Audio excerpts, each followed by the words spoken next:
Hi, I'm Andrea, an organizer with Extinction Rebellion Seattle. Hi, I'm Will. I'm a coordinator and organizer with Extinction Rebellion Seattle. Hey there, I'm Brandon and I volunteer with Extinction Rebellion Seattle. Hi, I'm John, and I'm a coordinator with Extinction Rebellion Seattle. And hi, I'm Rebecca. I'm an organizer with Extinction Rebellion Seattle, and welcome to our orientation. Today, we'll talk about the philosophy behind Extinction Rebellion, our values and principles, and our motivation and strategy. And then we'll explain different ways that you can get involved. Why take action? The reason that we are organizing with Extinction Rebellion is we feel that we have no choice. The systems that are destroying the planet, that are creating inequality, are way out of control and past the tipping point. We feel that it's time to take action because it is our responsibility to act now and for future generations. Brandon and I are going to share the 10 principles that Extinction Rebellion is based on. It is agreed among all Extinction Rebellion groups that anyone can take action in the name of XR as long as it fits within the principles and values that we have all agreed to. Power is decentralized. You can develop your own action as long as you follow the principles. So here they are. Principle number one is that we have a shared vision of change. We're working to create a world that's fit for generations to come. It's going to allow the next 7 generations to thrive on this planet. Principle number 2, we set our mission on what is necessary. Right now, we are going through what is called the 6th mass extinction. This is the first mass extinction that has been created by one species on the planet, which is us. We are doing our best to take steps to avert the most horrendous trajectory for ourselves and for all beings on the earth. So yeah, it is horrendous. And principle 3, we need a regenerative culture. That means that we're creating a culture that's healthy, resilient, adaptable.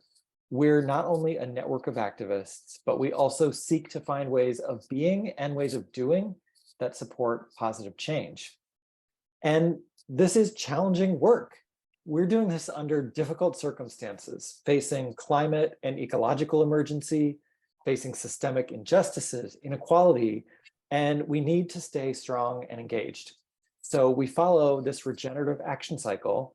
It involves expressing gratitude, working as a team, and celebrating our wins and celebrating each other. And we openly challenge ourselves and this toxic system. We have a duty to disobey the system that destroys life on Earth and it's deeply unjust, and we step out of our comfort zones to bring about the change that we need.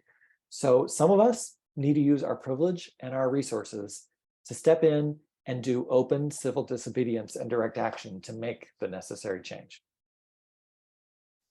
Principle 5, we value reflection and learning. We follow a cycle of action, reflection, learning, and planning. We are constantly reflecting and adapting with our eye on shifting the Overton window of what is normal, what is deemed normal or acceptable in terms of our treatment of the earth and each other. We reflect on our place in the climate action movement and climate justice movement. And principle 6, we work to create a safe and welcoming space. We welcome everyone, every part of everyone. We work actively to create safe and more accessible spaces. And we realize that we must all change the way we think, realizing that we've been raised in this current system, which has created a detrimental environment for all beings on the planet. We work to build inclusion and make sure that everyone has a voice. Principle 7, we actively mitigate for power. We strive to break down hierarchies of power for more equitable participation. We work together every day to build trust, respect, and reciprocity. We work to deal with conflict in a healthy way. We would like for all to have a chance to be heard and understood. And principle 8, we avoid blaming and shaming. So we live in a toxic system, but no one individual is to blame. We may point out behavior that's unhelpful, exploitative, or abusive, and we will not tolerate that in our spaces, but our aim is to embrace change that creates unity in diversity. We need to set right the relationships among us and beware of the structures that could divide us. Principle 9, we are a nonviolent network. Nonviolence is a crucial piece of what everyone agrees to when they act in the name of XR. This is the only type of direct action that we participate in. We use nonviolence to reveal the true perpetrators of systemic violence that people suffer from daily all over this world. Each individual that becomes part of XR commits to acting nonviolently. And last, principle 10, we're based on autonomy and decentralization. As we said earlier, if you agree to the demands and these principles, you're free to act in the name of Extinction Rebellion. And next, John is going to share about Extinction Rebellion's 4 demands. Thank you, Andrea and Brandon. Extinction Rebellion has 4 demands central to our work. The first is tell the truth. Specifically, the government, corporations, and the media must tell the truth about the climate and ecological crisis and their part in it.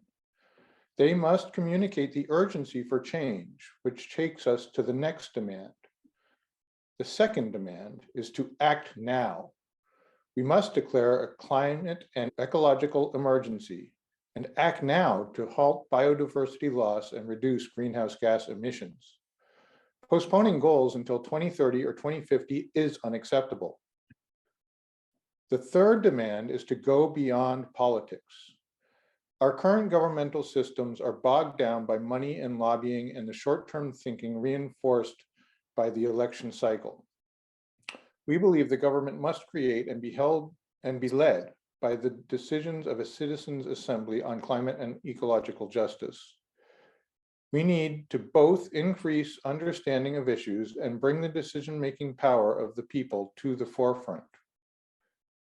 The fourth demand is for just transition. Justice demands that the needs of those who are affected the most by the climate and ecological crisis need to be centered, not set aside for later.